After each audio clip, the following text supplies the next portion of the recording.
Good morning and welcome to the News Review segment of the Power Breakfast Show. My name is Charles Odambo, and in panel this morning I have Ray Ochieng. Ray is a governance expert. He'll be joining us to look at some of the emerging issues from an unaligned perspective. Of course, we have Chris Omalo, Member of Parliament for Kiminini, member of Ford Kenya, and member of the NASA coalition. He'll be telling us more about his party leader getting his senatorial bill cleared. Of course, Beatrice Elachi, a nominated member of the Senate, also a Jubilee nominee for the Dagoretti North constituency parliamentary seat in the upcoming elections, and somebody who serves as a state officer, Mr. Francis Major, who is the Director General of NTSA, the National Road Transport Safety Authority, will be looking more at the implications of the standard gauge railway line, and of course something that has been doing rounds on social media, the issue of a third sticker or confirmation, for that matter, from NTSA for you who are registering vehicles for the first time, new vehicles or even second-hand vehicles. But first things first, we look at what's making headlines in the papers today. The Daily Nation as well as the Standards have highlights about President Uhuru Kenyatta being cleared yesterday. The Daily Nation says Uhuru cleared, calls for peace and unity as he gets the all-important certificate to seek re-election for on a Jubilee ticket, and he immediately fires a salvo against NASA, which he says has neither the capacity nor the pedigree to govern. Other candidates who also cleared yesterday include Cyrus Jirongo, Professor Michael Wainaina Mwaura, Joseph Nyaga, and Japheth Kavinga Kaluyu. We'll also be telling you who was not cleared and why. On the back page, good news for teachers. The Education Cabinet Secretary Francis Matiang'i now says responsible discussions are going on to ensure that teachers are paid according to the collective gain agreement starting 1st July. The government is also set to take over school feeding schemes, and this will make education as seamless as possible according to Ministry of Education officials. Other stories making headlines inside the Daily Nation, apart from the clearance of President Uhuru Kenyatta and 4 other candidates, include, as I told you earlier, presidential aspirants Justus Juma of the Justice and Freedom Party and independent candidates Erastus Nyamera Masira and Nazrin Umar. The 3 were all disqualified by IEBC from vying for the presidential seat in the August 8th general elections for various reasons. Other stories here: President Uhuru Kenyatta set to flag off an SGR cargo trial run and thereafter launch the passenger service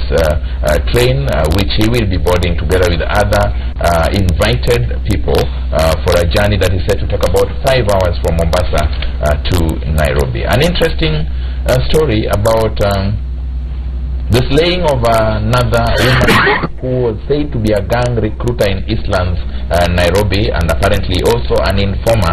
And this seems to be taking a new twist as people keep realizing that ladies who pose on social media platforms apparently happen to be recruiters into criminal gangs and are also informers for the sake of these criminal gangs. Quite an interesting cartoon there on the page 14 of the Daily Nation. It will be interesting to see how he swims. Apparently this is a Mwananchi feeling in reference to somebody caricatured as the chairman of IEBC because he is almost diving into a pool full of crocodiles, arm twisting, dictatorship, favoritism, external forces, name it. The Standard, top top story: why we are confident of a big win. This is what came out of leaders of the Jubilee party after President Uhuru Kenyatta was cleared, and they went out to talk to Wananchi. A story of concern, page 3 of the Standard: beware of poisoned maize. Now, researchers have made a startling discovery about the food available in Nairobi's retail market. Studies by Nairobi-based International Livestock Research Institute, ILRI, showed that milk, maize, and sorghum on sale in many retail outlets contain aflatoxin, a poison produced by mold that is found in foods. We'll be looking at that as well as the story on page 4. A UK firm associated with businessman Naushad Merali will import maize worth 7.3 billion shillings before the duty-free window ends in July. But first things first. Bwana Francis Major, the SGR, how does it affect road transport moving forward? Thank you very much, and thank you for hosting us this morning. The SGR's project definitely will have a significant impact on transport. As we all know, there's a lot of pressure on our roads. Too many vehicles. Today, if you are driving from here to Nairobi, it will take you close to 10 hours. It used to take about 5 hours, just because you cannot move with speed, because there are too many vehicles on our highways. Accident fatalities on the northern corridor contribute to 60% of the total fatalities. The northern corridor begins from Mombasa to Malaba. So if we can ease the pressure on that road, definitely we will have a lot of impact on road traffic crashes on our highways.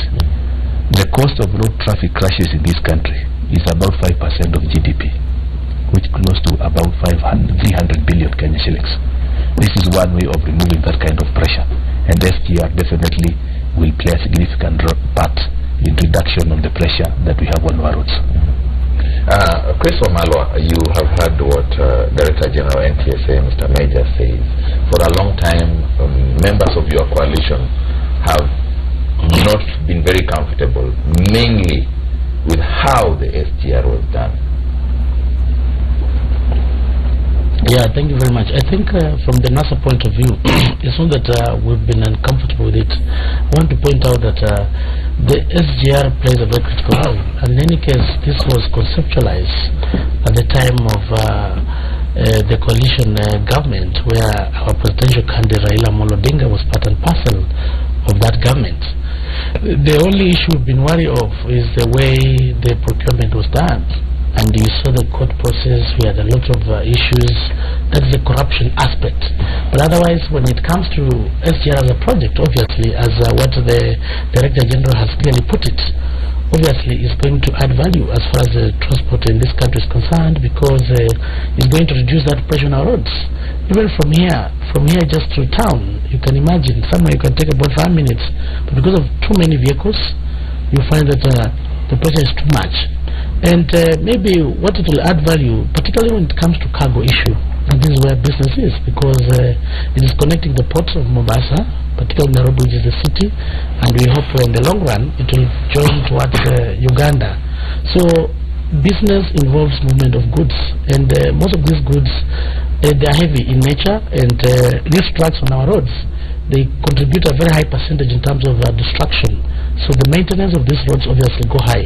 But if you're going to have the railway line, you realize that these trucks will be minimized, and a lot of it will go through the rail, and it will be faster, because the truck from Mombasa to here will take almost 10 hours.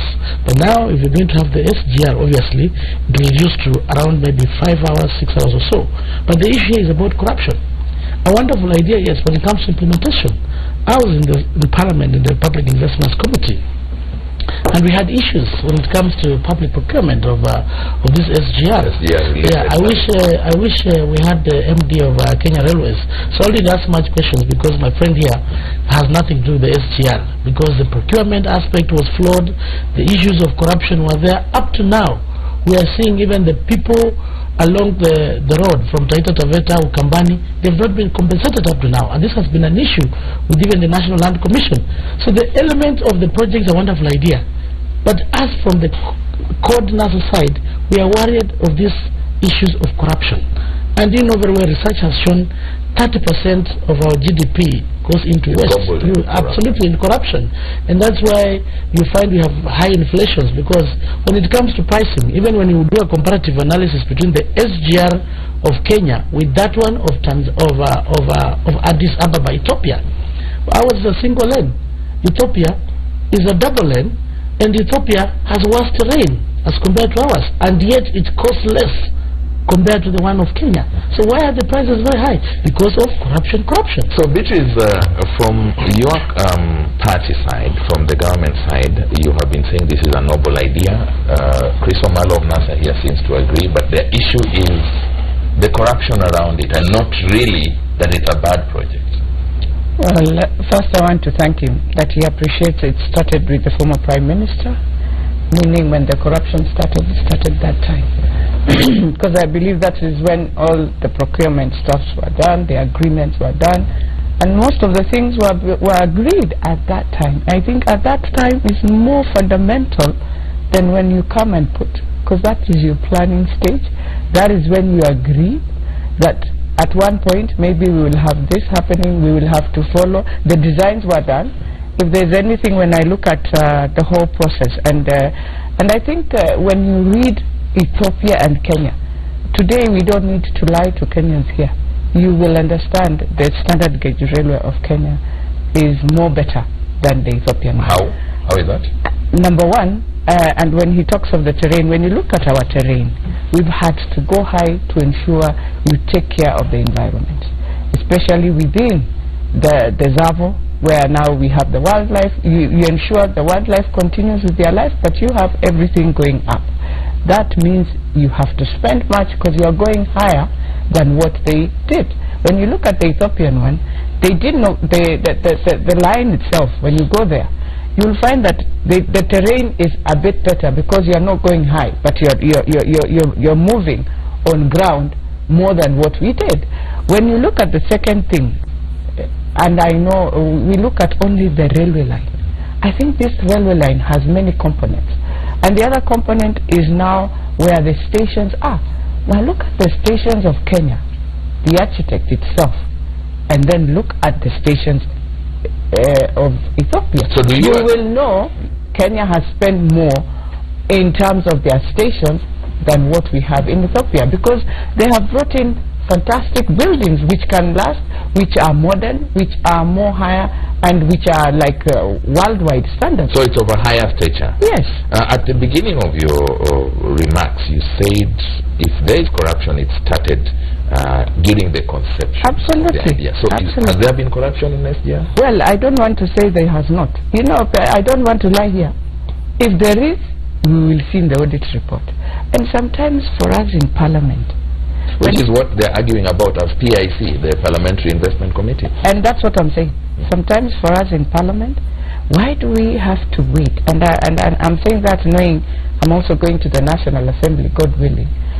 To wait until all these things come is when now we start saying, because why then are we in Parliament? We are in Parliament to be whistleblowers, to say here, before we move, this is what we feel. We have a committee that takes care of transport, that deals with major and many other sectors within transport, that is supposed to guide the country, guide the president, and guide the CS, because the most of the things we do within Parliament to tell him, here we are not right. So as we move on with corruption, and I want to ask my brother here in an candid way, now we are facing the electorate, as we move with corruption in Parliament, have we done justice to our country? As parliamentarians? As parliamentarians. Or have we also been compromised? You know, it's good to speak about it, but it has to start with us. Yeah. All right. Maybe just to point I'll come to you, and I want to keep Francis out of so that the senator knows. You know, when you say the idea was conceptualized during the Grand Coalition timing, does not mean the project has started over that time. At that time, it was just conceptualized that we need to have this idea. But in terms of its implementation, when it comes to implementation is where we go to the issues of the designs, the use of budgeting, costing and all that. This was done under the Jubilee government, and that's why we were saying the idea was conceptual at that time, but when it came to implementation, it was done during the Jubilee time, and that's where the corruption is. And we have a report in Parliament, and this matter, as a matter of fact, we had even appeals at the Procurement Appeals Board, where we had even other bidders who came and complained. This matter went even to court, and there's a China Bridge Roads and Bridges Corporation, which was in charge of doing this. Because imagine, you get somebody, this conflict of interest, somebody who does who brings the idea generation, this person, the same person who does the designing, the same person who is doing the costing. So there's that element of the conflicts of interest. You get, you do the design, you do the costing, and you're given the contract. So these conflicts of interest were the critical issues when it comes to the issue. So one thing is clear here. Absolutely. One thing is clear here. You both agree, NASA and Jubilee, that the project is good. Absolutely. You both agree that this project was conceptualized during the previous government. Yes. You both agree that there is corruption in this. Yes. Where you don't agree is when the corruption started. During conceptualization or during implementation. But before as that, a common mwananchi, Yes. what's your take? Charles, thank you so much. And I've had Senator and Mheshimiwa weighing on this matter. One, in terms of factors of development, infrastructure is very key. And in terms of the connectivity that we need as a nation, and that's why political parties, in terms of their policy and messaging, you realize that infrastructure is very key. That's why we had the stadiums, we had the how to connect Kenya, and that how to move the goods and how to make sure that the economy participates in terms of exchange from different places. Now coming to these issues, two issues here. Charles, there are the hard issues of development which we are agreeing, and in terms of the outputs and the deliverables that this SGR is going to do. And I really believe that SGR, Honorable Chris may not like to hear this, but it's going to have an impact in terms of when it's launched and the perception that the Kenyans are going to be having about it, because we are agreed. Charles, where we have the challenge is the soft issues of development. This is now whereby the value systems and in terms of how we engineer and we implement this project, and that's where the corruption issues come. How do we account the money that we have spent on this project? And I think that's why the two divides Jubilee is talking about the service lane, the service component of SGR in Kenya vis-a-vis the one in Ethiopia. But I believe the bottom line where we are going to come to is, will it be a value for money? And I believe also one thing, that Chris is always a very vocal person, Honorable. And I think this part, they should have also really brought it earlier. And I know they talk about the tyranny of numbers. So if that it is true that this happened, then as Kenyans, as a normal Kenyan, I feel a little bit unpatriotic about this nation, because then why was I not represented? So if Honorable Chris Omalo can be helpless, then where will we be in terms of the other petitioners who didn't participate in this? So more or less what Senator Elachi is asking. Chris, if the Parliament, Senate and National Assembly could not make enough noise as to stop corruption, then what is the role of? Maybe to mention that, this issue when it came to Parliament, from our side, we raised the matter. And because I sit on that committee, and we had many submissions that came, actually there was even a court ruling. But His Excellency the President went ahead and made a pronouncement. Remember, it was being done through the Northern Corridor. We had other countries which were also part and parcel. And they started ahead. Kenya lagged behind because of the court cases. The President gave a directive. They went ahead and signed. Remember, this is a loan. We're not getting it free. And China will be paid by absolutely by the common mwananchi. Absolutely. And when the comparative analysis was done, and we invited these people to appear even before the parliamentary committee, you'll be surprised. Even some of the CEOs of those particular organizations, they refused. Summons were issued, nothing happened. They sent their lawyers, but here the President has given a directive. And when it came to the floor of the House, what happens in the Jubilee side? They have the tyranny of numbers. But we raised the matter. It is in the public domain. It's a wonderful project, yes, but the way it had been, the costing had been done. And we were comparing with Ethiopia. It is very wrong when Honorable Senator Elachi comes here and says that you compare the terrain. If you've been in Addis, you can't compare the terrain of Ethiopia and here in Kenya. Ethiopia is it is worse. Full of hills. Absolutely, it is full of hills. So you can't come and lie to Kenyans and that the rain there is better. Ethiopia, it is worse. We have valleys. So to answer her issue, you people from the NASA coalition made noise. Absolutely. But tyranny of numbers. You're blaming the tyranny of numbers. Yes, carry the day. You know, before the nominations of, let me explain. Before the nominations of Jubilee, I wish this thing happened after their primaries. Because right now, they can't be dictated the way it used to be after getting the injuries of that particular primary. I will come back to you, and what I will want him, I'll give you a chance, what I will want you to tell us is when CORD wanted IEBC commissioners out, you even went to the streets. Yes. When a common mwananchi's money was going to the drain, you cry tyranny of numbers. You tell me more about it.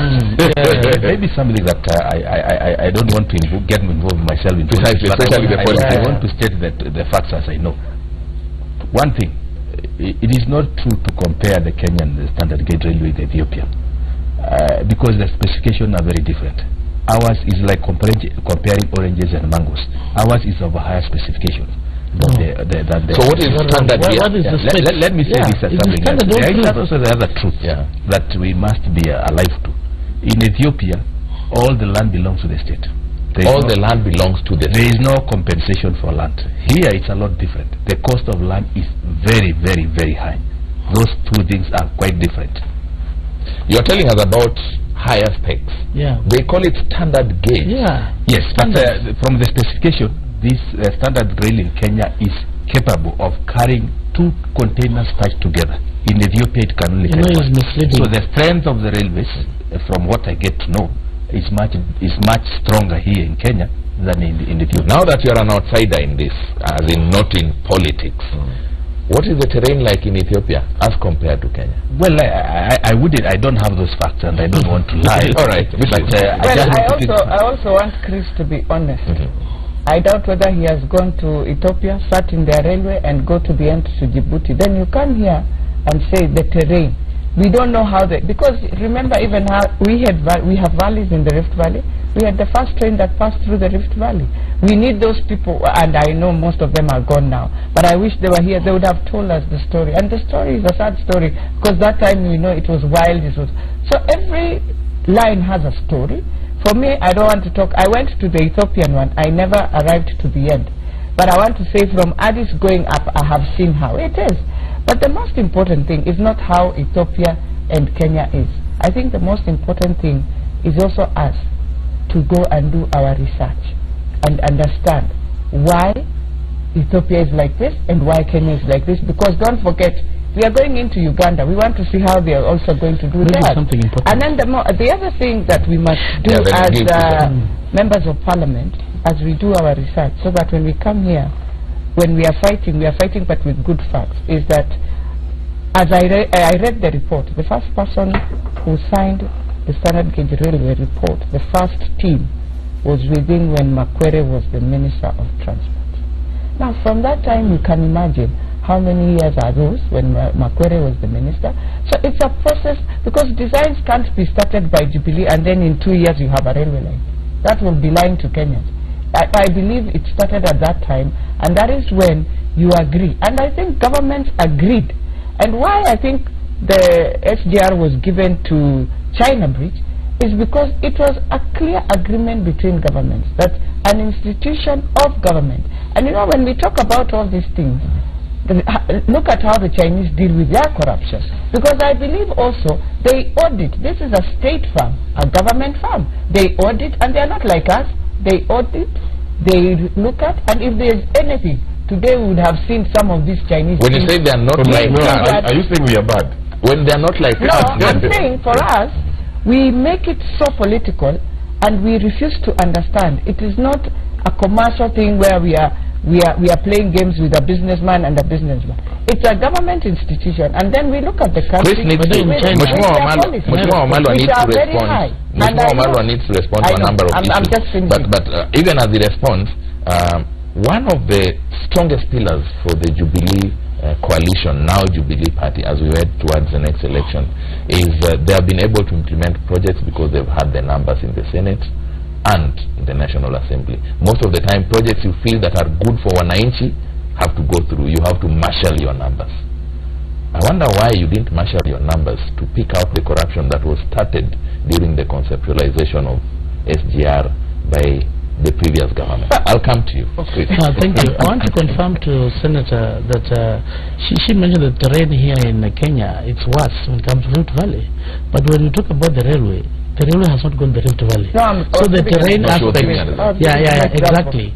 Now, when you compare the Ethiopian one and the Kenyan one, it's a double lane. You know, it's like highway here and here. The Kenya one is single. So there's no way a single one can cost higher than the double. Francis has told us that it can carry more load. No. Francis is wrong. When you ask him about the specs, he's ignorant about it. You know, so ignore him. I was in the committee, and in terms of in terms of what I'm waiting for. I'm coming to that. In terms of one thing you look at when you come to the principles of project management, there are 3 elements to look at. You look at the budget aspect, you look at the schedule, the time frame it's going to take. And lastly, you look at the specs. You know, the specs are the technical specifications or qualities for that matter. So why it's called standard gauge railway? The meaning of standard, that means in all the countries that are part of the Northern Corridor, it is standard. We are talking of Rwanda, we're talking of the, even when you come to this other side of the Ethiopia, Kenya, that's why it's called standard gauge railway. So in terms of specs, or in terms of the quality, it's the same. That's why it's called standard among the countries. Member countries. Absolutely. So I wanted to correct him so that I think you can be able to know. Because you didn't know about that. And the other one is double. It's like you're comparing Thika Road and another single lane, maybe Jogo Road. So if the price cannot be, this one cannot be higher than this. So this one has been inflated. And by the way, when we talk about China, I talked to a Chinese friend of mine. In China, there's a way they call this money, corruption money. They call it a facilitation fee. Like the facilitation fee, the amount of money you're using to facilitate for that project. In the US, they call it facilitation fee. So you can't say in China, this element of corruption. Just another name. Absolutely. Now tell us about the issue. Exim Bank, you know what? The Chinese are very sharp. They come up with an idea, do the designing, do the costing, and they're the ones to give you the money. The Exim Bank, that's where we got the money from. And we are paying back through the nose. This amount of money is so high, and I know many must have exchanged hands because of the high rates. And when we did the comparison, when you saw the comparison of the bidders, you can see clearly somebody who quoted less, and when you look at the quality specification, it also got higher, but the amount was awarded. In general, a lot of corruption. Absolutely. When we didn't want commissioners, and all that. Yeah. If corruption is so bad, why didn't you go to the streets and take it out? Now, at that time, we actually made it in Parliament. We raised the matter. We raised the matter, and that was the only room for us to come up. But you cannot compare that with the issues of elections. Elections here, it is a referee. And by the way, even the Jubilee side said they were not comfortable with those commissioners. Moses Kuri has been on the record saying this. So the issue here, it was about the collective understanding from both sides of the divide. Maybe it never worked for the SGR because Jubilee was not much interested the way we were interested from our side. So this is the difference. And here is a referee, which all of us who is going to play a game, and you need a referee who is going to be objective. And that's why the issue of you had the Chicken Gate scandal. Kenyans had lost confidence in the South Commission. And now, at least with Chebukati, we have confidence. Thank you. It's going to give us, you were saying something. Yes, I think I want to say something. We are moving away, we are going to the standard gauge, moving away from the meter gauge. The specification we are saying the standard gauge is because the standard, that lane, anybody else in the world can bring their wagon and run it on the standard gauge. That is what we are saying. That's the meaning of standard gauge. We are moving from a meter gauge, which was much narrower. More or less what he's saying. Yes, it is in terms of applications and capabilities. Yeah. I strongly believe, and I've been in presentations where we've been taken through, our railways is much superior than the Ethiopian lane. I need you to tell us, Bwana Major, about the third sticker as we wind up on this standard gauge issue. But I asked my sister, Senator Beatrice Elachi here, when you want projects done, if they are for the good of Wananchi, you even marshal your numbers. You're a whip in the Senate. Yes. How come you never marshaled so that this corruption that was started during the reign of Raila Odinga was not curtailed? You know, as government, it is them who say about corruption. I think, as we said, there is a project. It is a project that will benefit Wananchi. We must stand with this project, and we must ensure. And before even that, it is part of the 2030 Vision 2030. So it is to the president to ensure you picked up the government. You promised yourself that this is our blueprint to take us forward. There were implementations of different projects. You must run with them and ensure you implement and then show Kenyans the case. And I think what he has done, first of all, without even bringing in the politics, we need to thank the Chinese government. At least they've done it in 2 years, and we are there. We are hoping even when it moves and it goes to other countries, they are able to do it as fast as they did this. But secondly, there's one thing Major talked about, and I think it is an issue even for us in Parliament. We must start thinking about. the issue of compensation of land. And I'm telling you, when you look at the billions that have been used to compensate land, I think it is time when we have a project that is a national project that is dealing with Kenya, then we as Parliament must bring in a law that will help that, because it is not just for the people who are living there, but it's a project that is coming to transform. We need to be a bit more thorough with the spatial planning program. But I'm more interested in your response to my question on corruption. If you agree that it started during the planning. And I've said that, Charles. I agree, because I'm not agreeing or disagreeing. I am saying if, and that's why I said why we compromised in Parliament. I'm saying if NASA believes there was corruption in this, as government, we have institutions that must run within that. And that's why I said Parliament is the first institution.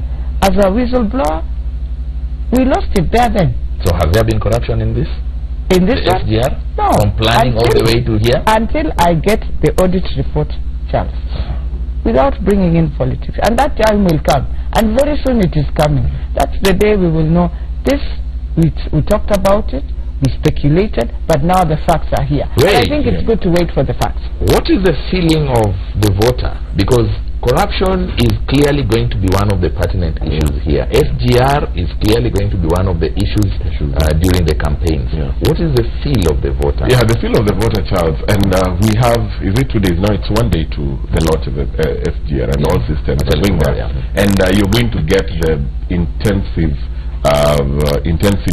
two sides of the divide about these SGR issues. I know the government is going to, with its good presentational skills, it's going to be very high-tech in terms of the visuals and the optics of the SGR. And I know in terms of from the other side, we'll also be having the narrative of the cost and the corruption. So in terms of how corruption has been in this country, Charles, we have Chapter 6, which I believe we have really massacred, to use a better. There's been no goodwill. Yeah, there's been no goodwill, and I think there I hold Senator Elachi and Honorable Wamalwa here, because they've been representing us. And first of all, the backstops with Parliament, which is the legislative actor around this matter. So in terms of Chapter 6, in terms of our value system, even look at the preamble of our Constitution. It starts with invoking the goodness of this country.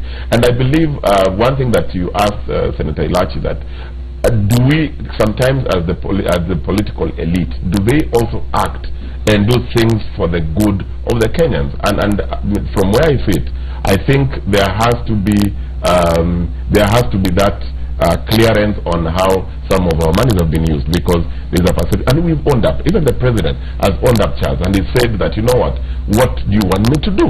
And I think some of the people who should have also helped the president on what they have to do, and that's where I also fault Honorable Wamalwa, because when they want some of their things to be done, Charles, they push it with the force that which side of your bread is better. Yeah, and where they agree, two things. They agree on mutilating Political Parties Act, and party hopping they agree, and they agree on their salaries. Francis Major, your very sweet words about the benefits of SGR. Yes. Mainly, you talked about providing a leverage for the delivery of goods that would otherwise be putting pressure on the roads. Is it a confirmation of a failure of NTSA in implementing road rules, like banning trucks after 6 p.m.? No, we can't do that, and it's not a failure. I think as the economy grows, definitely economic activities also are growing, and we have so many trucks. So does the rules still apply? Yes, and we cannot stop trucks from operating at night. We want to move to a situation where we have a 24-hour economy, and stifling this corridor is the lifeline even to our neighboring countries, and therefore to prevent movement will not actually be good. So we have never had any intentions of banning trucks from traveling at night. However, the risks of traveling at night are very high, and for us, even the passenger services that the SGS is going to provide gives an alternative. And because of the pressure we have on our roads today, if you drive along from Mombasa to Nairobi, it is like actually a convoy. Hardly do you have an opportunity even to overtake, and because of that pressure, the slightest opportunity for motorists to overtake, they will want to overtake, and that's why we have this collision that we are having on the highways. So it's not failure on our part, really. There's a lot of pressure on land, And I can tell you this, Charles, the last time I ever rode on a train in this country was when I was a student in Form 4. And therefore, this opportunity that is coming now, I'm actually looking forward to. Because for many years, I would have wished to do that. But it has not been possible. And obviously, the cost implications. The cost of ferrying cargo from Mombasa through SGR is much cheaper than using the truck. It's safer, it's faster, and therefore all the benefits are there. Same to passengers. And I believe as a result of this, and I did mention, 60% of our fatalities happen along the northern corridor. We believe that will see the numbers go down. And the cost of crashes through compensation, loss of life, medical care will start going down, and therefore the cost of fatalities in this country will accrue to the citizens of this country. Fair enough. Very quickly before we let you go, because we want to delve into politics, and you being a state officer, you are not allowed by law to get into this. Tell us about this thing that has been doing rounds on social media, mainly. Yes. Communication signed by you in regard to something called the hard sticker. Yes. Yeah, I think as NTSA, we are known more for road safety. However, we are doing a lot more than just road safety. I thought you are known more for breathalyzer. No, road safety. And I think we've been doing a lot. And we have a big project that we've been working on called the Transport Integrated Management System. Teams. Where today you can register your vehicle online. You don't have to visit our offices. And that is the way to fight corruption. To institutionalize it.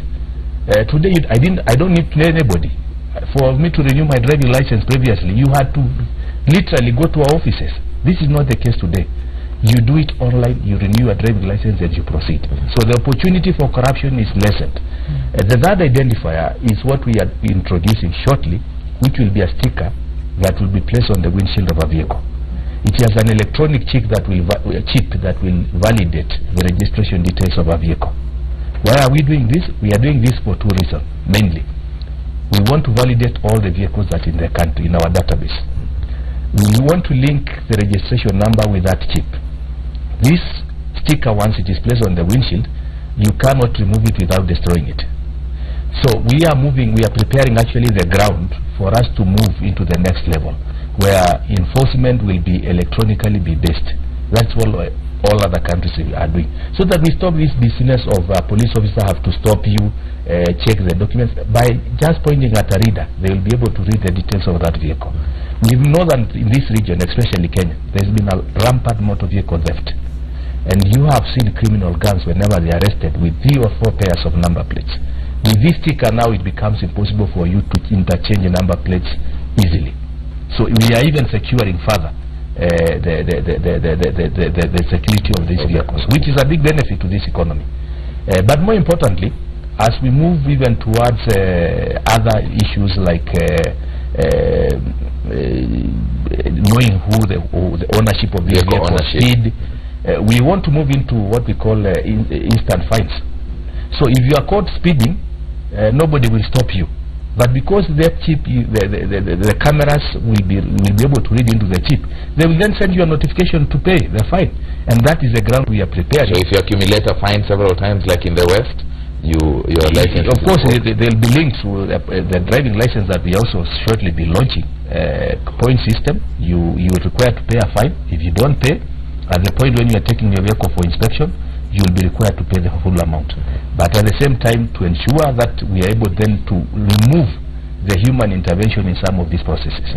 Bwana Francis Major, before I let the other panelists, because I'm sure they will need to give this information to their constituents and all the rest. Yes. Who does this affect? Only registration of new vehicles and second-hand vehicles, or every vehicle on the road? What we want to do is this. We want to begin with first-time registration of vehicles. It's a one-off payment of 700 shillings. 700 shillings for a person buying a vehicle. Obviously, it's not a significant cost. It's a one-off payment. You pay it once, it's there. It can last for 10 years on your vehicle. But when you have maybe your windshield is broken, then you need to replace it. We want to begin with that category of vehicle as we test the system. But eventually, we'll scale it up to then vehicles which are required to go for inspection. From there, then we will require that within a period of, let's say, 1 year from now, we will require all motorists to validate their vehicles. Every vehicle on the road. Yes. Chris? Yeah, this is a wonderful idea. I think when you go to advanced countries, you see this happening. Like I've seen when you go to the US, if you overspeed, a camera will be there where they capture you, and they have your address the code. So they just bring it to you that you're supposed to pay this fine, ABCD. It's a wonderful idea. You know, Kenya, most ideas are very good, but the challenge is when it comes to implementation, where corruption is. I was almost coming to ask, where are you getting this software, these teams? That's where the problem is when it comes to implementation. And how maybe you're going to ask how much it cost? Absolutely. How much it costs? Where have you done any proper in line with the public procurement law? The bids, have they come? Where are we outsourcing from? That's where the challenge is. You know, when such a wonderful idea comes in, Mr. Major here will be smiling all the way to the bank. So that's where the challenge is. You need to tell us. Are you asking us questions? We need to know, has this procurement been done? Has it followed the due process of the law? This is what we need to look into. Otherwise, the idea is actually a wonderful idea, but the big challenge you have in this country, when it comes to implementation, somebody has seen a white elephant project somewhere where he thinks it must go in some people's pockets. That's where we have the problem. But though it's a wonderful idea in terms of advanced technology, because when we minimize this intervention of police stopping you everywhere, you know, in fact there are some of them at the cause of these accidents, because at times you're on a highway and they are placing themselves strategically somewhere so that the motor vehicles, the motorists cannot see them. So you see someone stopping you abruptly. It has also been contributing heavily when it comes to accidents. Absolutely. So it's a wonderful idea. We wish you well. Thank you. And maybe I would rather you just get it from them than you respond as we let you go. Senator. No, first I want to thank NTCA, and just to say that yes, I think it's time Kenya we move into that direction. We have seen a lot of people crying that I bought a vehicle today and in 4 hours the vehicle is gone. And I believe even as they say 1 year, I would wish we move it closer so that within 6-7 months most vehicles you are able to detect, not just because of accidents or because of speed and all that. I think also when you have a cry and maybe children have been abducted or somebody has been hijacked, you are able very fast to know, because within somebody will just say, you look for this vehicle, and slowly by slowly it's going to help improve security. A lot. So for me, I wish them well. I don't want to go Mheshimiwa's way, because if it is the Procurement Act, it was done in Parliament. There are many things we need to also take responsibility. We go back to Parliament. Look at these laws. Why is it that we get institution looking at a law and just doing the wrong thing? Do we also need to just digitize some of these things so that people follow process, even those ones who are applying? Before he finishes, digital is very good, but the corruption element is also going high-tech. You know, the IFMIS. We've had people compromising IFMIS, it's technology. So I agree with what you're saying. And we have it does not mean that when we go advanced technology, it cannot be compromised. Just giving an example of IFMIS. So does NASA want to tell us everything will go back in analog? Because everything we put in we'll talk about that after in terms of road enforcement, the laws has always been punitive rather than enforcing a culture. Rather than preventive, and also bringing a culture of implementing it rather than just being punitive. That's what Mheshimiwa is talking about. Policemen hiding themselves somewhere so that they can punish a group of road users within an area. So I think if we can hear good news from, these are major news from Major himself. So I think such good news can really take our nation forward. And I think one advice that I would give them again is also to do a risk assessment of the thing, because again, technology also has to be assessed, because we may even have people even manipulating the machines. And it can happen, and I believe that's why they want to pilot it, to check what are the risk components, and then how do you also leverage and making sure that such do not happen. But I think if such news can be in the headlines, then Kenya, we are moving in the right direction. Bwana Major, as you wrap up. Yes, thank you very much, and thank you for those comments. And I want to assure the panelists here and the country at large that we have procured this thing competitively, openly. So those who are interested applied, and we pick the best, even in terms of pricing. So I want to assure Mheshimiwa that there was nothing wrong that happened there. We are very transparent, and I believe it's in for the good of the country. Yes. Thank you very much. This is the point where we take a commercial break as we release Bwana Francis Major and remain with the rest of my panelists, Ray Ocheng, Mheshimiwa Chris Omalo, and Mheshimiwa Beatrice Elachi. And we'll be right back after this with the news review.